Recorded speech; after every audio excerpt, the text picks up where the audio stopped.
साथियों नमस्कार, सादर अभिनंदन। द करियर में आपका स्वागत। साथियों आज की कक्षा में एसएससी जीडी से संबंधित कुछ महत्वपूर्ण बिंदुओं पर विभिन्न प्रकार के प्रश्नों का हम लोग अध्ययन करेंगे। लेकिन वो प्रश्नों से संबंधित मैं यह गारंटी के साथ नहीं कहूँगा कि मैं जो पढ़ाऊँगा या जो पढ़ा रहा हूँ वही परीक्षा में पूछे जाएंगे, लेकिन इतना अवश्य कह सकता हूँ कि आपकी परीक्षा में अत्यंत सहयोगी सिद्ध होंगे। तो हो जाइए फटाफट तैयार अध्ययन करने के लिए। आइए चलते हैं अपने टॉपिक की ओर। मित्रों पहला प्रश्न है, सही वर्तनी वाले शब्द का चयन करें। वर्तनी संबंधी अशुद्धि, ठीक ना, लिखा है सही वर्तनी वाले शब्द का चयन करें। ये जो विकल्प दिया गया है, 4 विकल्पों में 3 विकल्प ऐसे हैं जिनकी वर्तनी अशुद्ध है, 3 की, और 1 की वर्तनी शुद्ध है। ठीक, 1 की वर्तनी शुद्ध है, उसी का हमको चयन करना है। क्या लिखा है? तटस्थ, तटस्थ, तटस्थ, तटस्थ, इसमें शुद्ध वर्तनी यह है, तटस्थ। ठीक, और बाकी सब अशुद्ध है। अगला प्रश्न है, सही वर्तनी वाले शब्द का चयन करें। प्रश्न वही है, तरीका वही है, केवल चयन करना है आपको। देखते जाइए। प्रियदर्शी, यह प्रियदर्शी जो लिखा है यह अशुद्ध है। प्रियदर्शी छोटी की मात्रा है, यह गलत है। प्रियदर्शी यह सही है। वर्तनी की दृष्टि से इन चारों विकल्पों में यह विकल्प सी सबसे शुद्ध है और बाकी 3 विकल्प अशुद्ध है। इसके बाद अगला प्रश्न है, वही प्रश्न वही है, लिखा है विक्रेता। विक्रेता नहीं होता है, छोटा व पर छोटी की मात्रा होती है, जैसे कि यहाँ पर लिखा गया है विक्रेता। यह सही है, वर्तनी की दृष्टि से यह सही लिखा हुआ है और बाकी तीनों विकल्प गलत लिखे गए हैं। ठीक, अगला प्रश्न है, अविलंब, अविलंब, अविलंब, अविलंब, इसमें विकल्प ए सही है, यह शुद्ध लिखा गया है और बाकी 3 अशुद्ध है वर्तनी की दृष्टि से। ठीक ना। इसके बाद अगला प्रश्न है, प्रश्न वही है, विकल्प केवल छाटते जाइए। खूबसूरती, खूबसूरत नहीं, यहाँ पर छोटी ई की मात्रा दी गई है, यहाँ पर बड़ी की मात्रा होनी चाहिए। ठीक, गलत है वह, यहाँ पर लिखा है खूबसूरती, यह भी गलत है। कारण क्या है? क्योंकि ख पर छोटा ऊ और स पर छोटा ऊ लगा हुआ है। ठीक ना, ये यहाँ पर छोटा ऊ के स्थान पर क्या होना चाहिए था? बड़ा ऊ। ठीक, यानी यह गलत। और इसके बाद है खूबसूरती, खूबसूरती, यहाँ पर देखिए बड़ा ऊ का मात्रा लगा है, यहाँ पर छोटा ऊ, वही चीज यहाँ पर भी है, मिस्टेक हो गया है, ये होना चाहिए ये। ठीक ना, यहाँ पर छोटा ऊ का नहीं बल्कि बड़ा ऊ का मात्रा होना चाहिए, जो कि इसमें देख लीजिए। ठीक ना, ये। इसके बाद अगला प्रश्न है, दिए गए शब्द का विलोम। अब देखिए विलोम से संबंधित प्रश्न आ गए। विलोम से संबंधित जागरण, जागरण का विलोम पूछ रहा है कि इनमें से क्या होगा। जागरण माने होता है जागना, जागरण माने क्या होता है? जागना, और जागना का विलोम क्या होता है? सोना। सोना किसको कहते हैं? जब ये देखिए सामने लिखा हुआ है निद्रा को, यानी जागरण का विलोम क्या होगा? निद्रा होगा। ठीक, अनिद्रा, सचेत, जागना, यह इसका विलोम नहीं होगा। ठीक, अगला प्रश्न है, मोक्ष। मोक्ष का अर्थ होता है, मोक्ष का अर्थ होता है छुटकारा। क्या होता है? छुटकारा, जो कि विकल्प ए में दिया गया है, यानी यह विकल्प ए इसका अर्थ है, न कि विलोम है। इस प्रकार से यह गलत है, क्योंकि प्रश्न में पूछा है क्या? विलोम पूछा है। ठीक ना। इसके बाद लिखा है स्वर्ग, बंधन, दुत्कार। ठीक ना, छुटकारा का विलोम क्या होगा? बंधन होगा, यानी मोक्ष का विलोम क्या होगा? बंधन होगा। ठीक ना, और यह स्वर्ग नहीं होगा। मोक्ष का एक अर्थ स्वर्ग भी होता है। ठीक ना, तो ये दोनों अर्थ हो गए और ये जो बंधन है यह क्या हो गया, विलोम। यानी इस प्रश्न का उत्तर क्या होगा, विकल्प सी होगा। अगला प्रश्न, गद्य। गद्य का विलोम क्या होगा, पद्य ना। गद्य का विलोम क्या होगा, पद्य होगा। एक शब्द लिखा हुआ है नाटक। नाटक का मतलब होता है बहाना, बहाना करना, या तो फिर होता है दिखावा। बहाना करना या तो फिर क्या होता है, दिखावा। यानी यह गद्य का क्या कहते हैं, विलोम शब्द नहीं होगा। अंक माने होता है गोंद। अंक माने क्या होता है, गोंद। और एकांकी, लघु नाटक, छोटे नाटक को क्या कहते हैं, एकांकी। छोटा नाटक, छोटा नाटक को क्या कहते हैं, एकांकी। अगर इसी के स्थान पर क्या होता है, क्या होता, एकाकी होता, तो इसका अर्थ क्या होता, अकेला, अकेलापन। ठीक, ये होता। कुल मिलाकर के गद्य का विलोम क्या होगा, पद्य होगा। विकल्प डी सही है। इसके बाद उष्ण। उष्ण का विलोम पूछ रहा है। इन चारों में से क्या होगा, उष्मा होगा, उपमा होगा, शीत होगा, लहर होगा। इनमें से क्या होगा। तो उष्ण का अर्थ क्या होता है, गर्म ना। और गर्म का विलोम क्या होगा, ठंड, ठंड। ठीक। अब यहां पर देखिए लिखा है क्या, एक शब्द है विकल्प सी में शीत। शीत का मतलब क्या होता है, ठंडा। ठीक ना। गर्म का विलोम क्या होता है, ठंडा। तो उष्ण का विलोम क्या होगा, शीत होगा। कहने का मतलब इस प्रश्न का उत्तर विकल्प सी होगा। इसके बाद अगला प्रश्न है अपव्यय। इसका विलोम शब्द पूछ रहा है। व्यर्थ व्यय, अति व्यय, खर्चीला, मितव्यय। ठीक है ना। अपव्यय, अपव्यय का मतलब होता है, यानी इसका अर्थ होता है व्यर्थ का व्यय। ठीक ना। और व्यय का मतलब क्या होता है, खर्च। यानी व्यर्थ में खर्च करना ही अपव्यय कहलाता है, जो कि विकल्प ए में लिखा गया है। ठीक ना। अति व्यय लिखा है। अति व्यय का मतलब होता है, अति माने अत्यधिक, व्यय माने खर्च करना। ठीक ना। खर्चीला किसको कहते हैं, जो खर्च करना जानता है, यानी जो खर्च करता है उसको कहते हैं खर्चीला। ठीक ना। और इसके बाद लिखा हुआ है मितव्यय। मितव्यय का मतलब होता है कम खर्च करना, कम खर्च करना, या सोच विचार कर खर्च करना। सोच विचार कर खर्च करना, या आवश्यकता के अनुसार, आवश्यकता के अनुसार खर्च करना। किसका अर्थ होता है, मितव्यय का।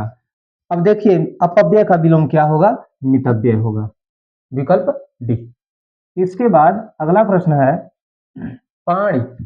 पाणी का विलोम पूछ रहा, अच्छा ठीक, पर्यायवाची पूछ रहा है। पाणी का पर्यायवाची। ठीक ना। पाणी माने क्या होता है, हाथ होता है। पाणी माने क्या होता है, हाथ होता है। हाथ का पर्यायवाची क्या होता है, हस्त, कर,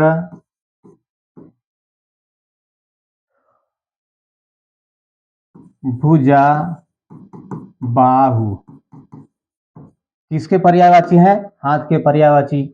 यानी पाणी का पर्यायवाची पूछ रहा है, तो इनमें से छांट लीजिए क्या होगा। यहां पर सबसे पहले लिखा हुआ है हाथ, यानी इसका विकल्प यही है। ठीक, बात समझ में आ गई। पाणी, पाणी का अर्थ होता है हाथ। अर्थ लगा करके यही इसका पर्यायवाची आप देख लीजिए, छांट लीजिए। ऐसे नहीं समझ में आता है तो इसको याद कर लीजिए, क्योंकि यह गारंटी नहीं है कि जो यहाँ पर प्रश्न पूछा है और जो विकल्प दिया हुआ है सेम टू सेम परीक्षा में यही पूछे और यही दे। इनमें से किसी को भी दे सकता है, तो इसका पर्यायवाची आपको याद करना अनिवार्य है। ठीक है ना। इसके बाद देखिए एक चीज दिया हुआ पत्र। पत्र क्या दिया है, पत्र। ठीक ना। पत्र माने होता है पत्र माने होता है खत, चिट्ठी, अखबार और समाचार, समाचार, ठीक ना। ये पत्र के पर्यायवाची हैं ये, ठीक। ये पत्र के, ठीक ना। एक चीज और ध्यान दीजिएगा, पत्र का एक अर्थ होता है पत्ता। पत्र का एक अर्थ होता है पत्ता। तो पत्ता का पर्यायवाची क्या होगा?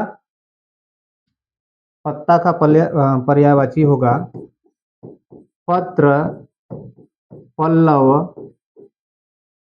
पल्लव, पत्र, पल्लव, किसलय, पत्रक और कोपल। ये किसका पर्यायवाची है? पत्ता का, ठीक ना। समझ में आ गया। पत्र का एक अर्थ होता है पत्ता और पत्र का एक अर्थ होता है क्या? चिट्ठी ना, खत। यहाँ पर खच लिखा गया है, एक खच नहीं खत है, ठीक ना। खत, चिट्ठी, अखबार, समाचार। पत्र का पर्यायवाची हो गया। पत्र का दूसरा अर्थ होता है पत्ता भी होता है, तो यहाँ पत्ता विकल्प डी में दिया है, ठीक ना। पत्ते का पर्यायवाची यहाँ पर लिखा गया है, ठीक ना। और इसके बाद दिया गया है पानी, विकल्प सी में है पानी। बहुत ही आसान, जो कि आपको बहुत छोटे स्तर के क्लास कक्षाओं से ही पढ़ाया जा रहा है, ठीक है ना।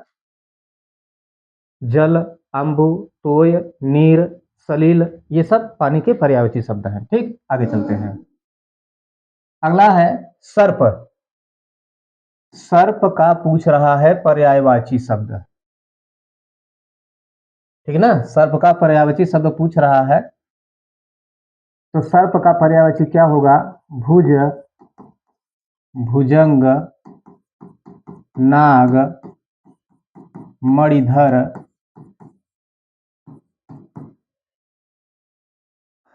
भुज, भुजंग, नाग, मणिधर, उरग,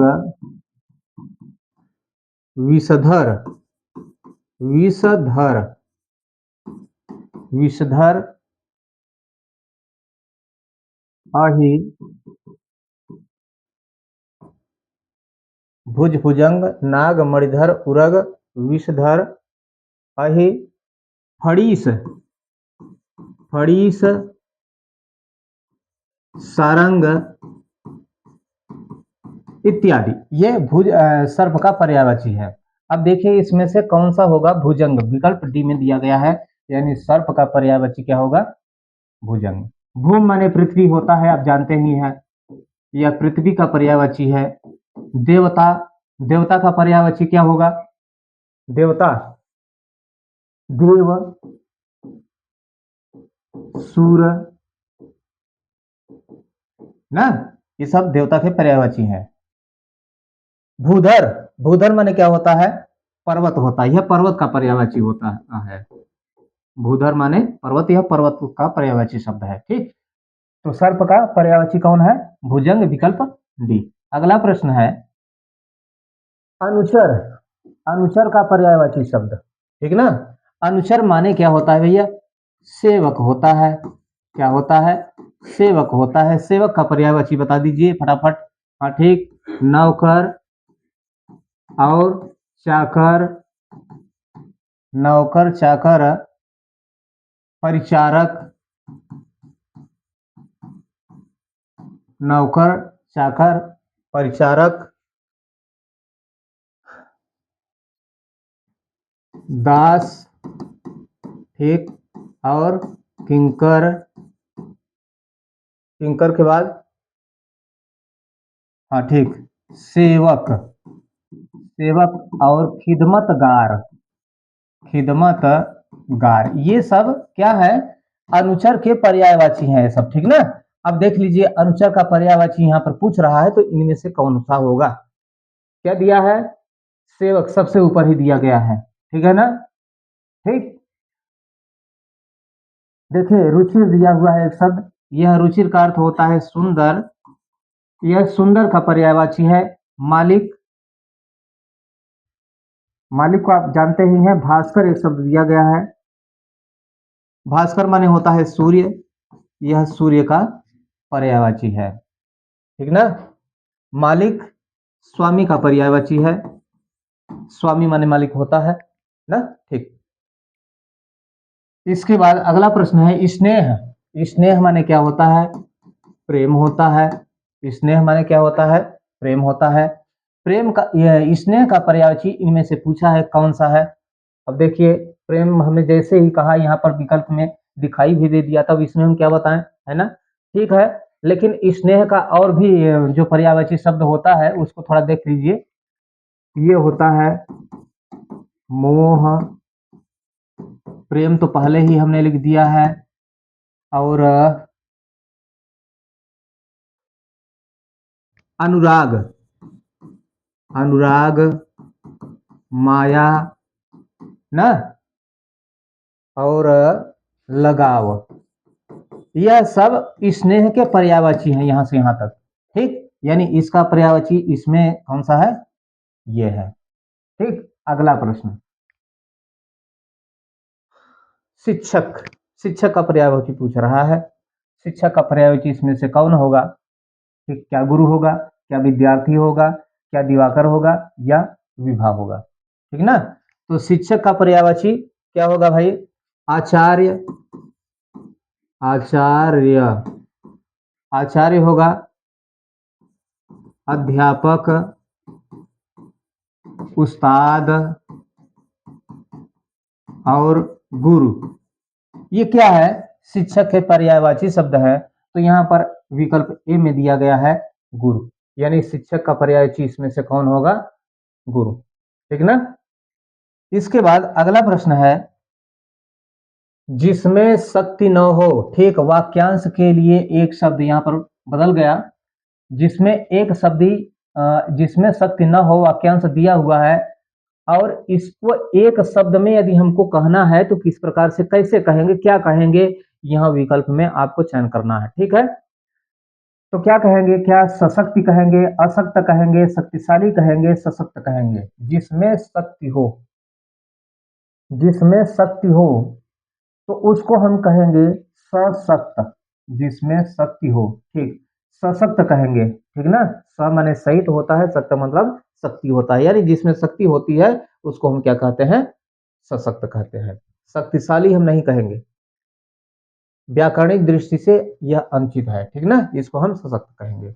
अशक्त का मतलब क्या होता है? अ माने नहीं और शक्त माने शक्ति, यानी जिसके पास कोई शक्ति नहीं है उसको हम क्या कहेंगे? अशक्त कहेंगे। ठीक, आगे अगला है वाक्यांश के लिए एक शब्द, आकाश को छूने वाला। आकाश को छूने वाला वाक्यांश के लिए एक शब्द क्या होगा? खगोलीय, आकाशीय, गगनचुंबी, गगन। ठीक, यहां पर देखिए विकल्प सी में दिया हुआ है गगनचुंबी। गगन माने होता है आकाश, ठीक, और चुंबी का मतलब क्या होता है? चूमने वाला।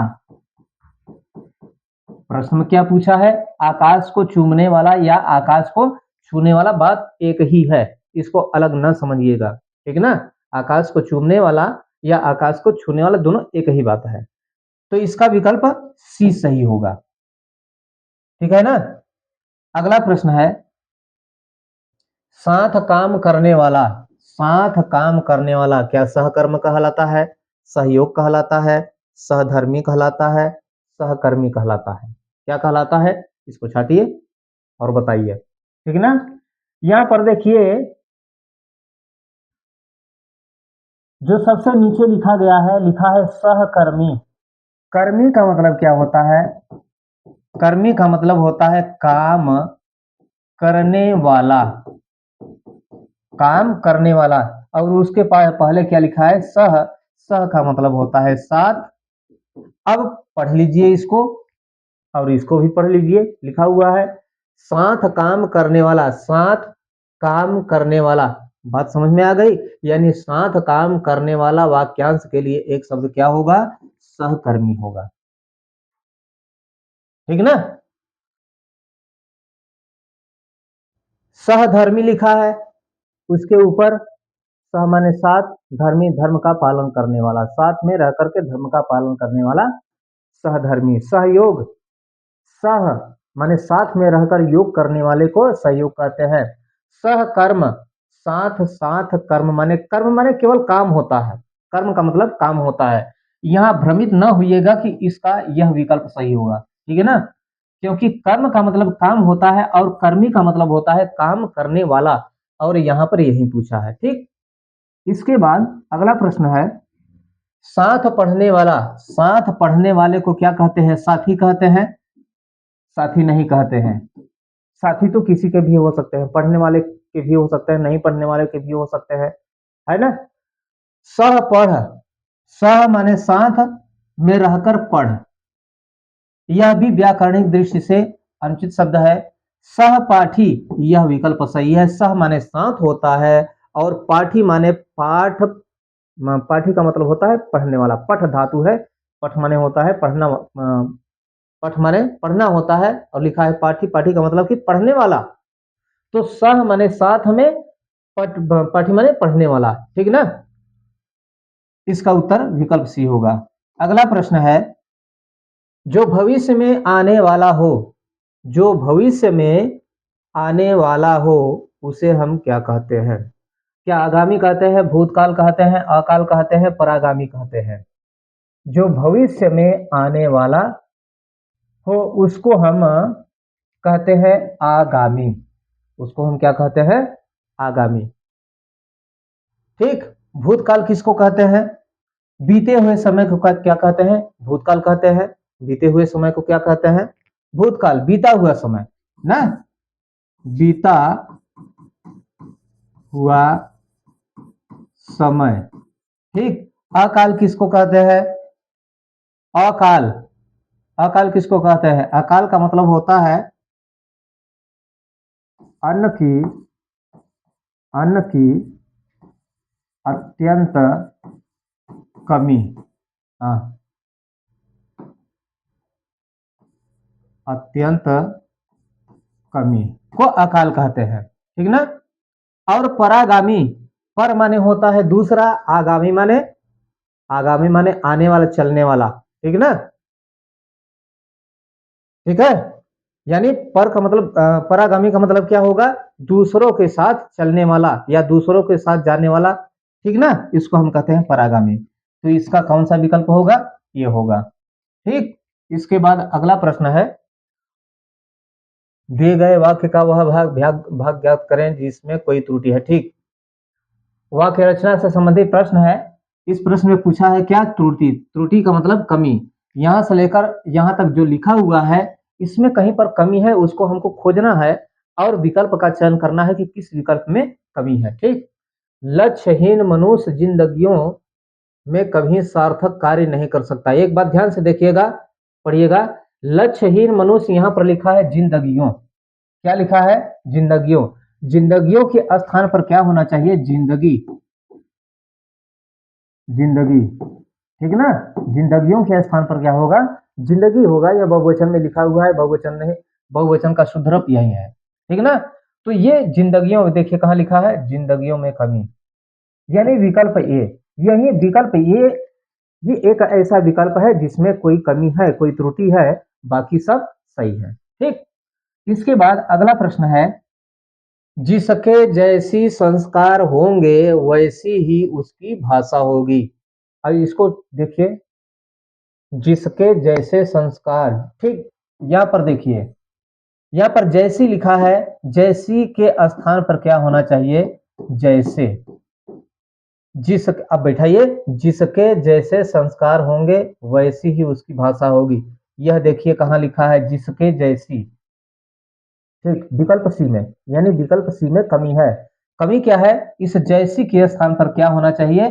जैसे। क्या होना चाहिए? जैसे, शुद्ध हो जाएगा। ठीक, इसके बाद अगला प्रश्न है, भारतीय संस्कृत की सबसे बड़ी विशेषता रहा है, भारतीय संस्कृत की सबसे बड़ी विशेषता रहा है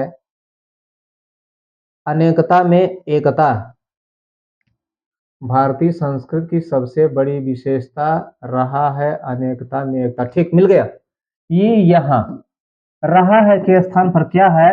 रही है, ठीक है ना। यहाँ पर देखिए विकल्प सी में यहाँ पर लिखा है रहा है, इसी के अगर इसके स्थान पर यह रहता तो शुद्ध रहता। भारतीय संस्कृति सबसे बड़ी विशेषता रही है अनेकता में एकता। ठीक, इसके बाद अगला प्रश्न है, कंप्यूटर के आने से सबसे बड़ा परिवर्तन मीडिया जगत में आई है।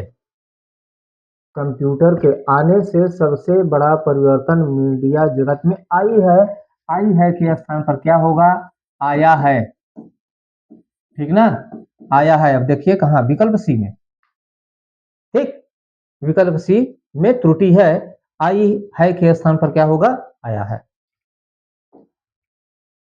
इसके बाद कामकाजी नारी की जीवन चक्की के दो पार्टों की तरह होता है। कामकाजी नारी की जीवन, कामकाजी नारी की जीवन, यहाँ पर देखिए इसमें कमी है, यहाँ पर की लिखा हुआ है, यहाँ पर क्या होगा? का होगा ना। कामकाजी नारी का जीवन, यहाँ पर विराम रहेगा। कामकाजी नारी का जीवन चक्की के दो पार्टों की तरह होता है। ठीक है, का जीवन, की जीवन यहाँ पर लिखा हुआ है विकल्प सी में। ठीक, तो ये रहे आज के हमारे विभिन्न प्रकार के विभिन्न प्रश्न। मैं समझता हूँ कि यह प्रश्न आपको परीक्षा में अत्यंत महत्वपूर्ण सिद्ध होंगे, इसलिए वीडियो को शुरू से लेकर अंत तक देखिए और हो सके तो लाइक और शेयर भी कीजिए। धन्यवाद।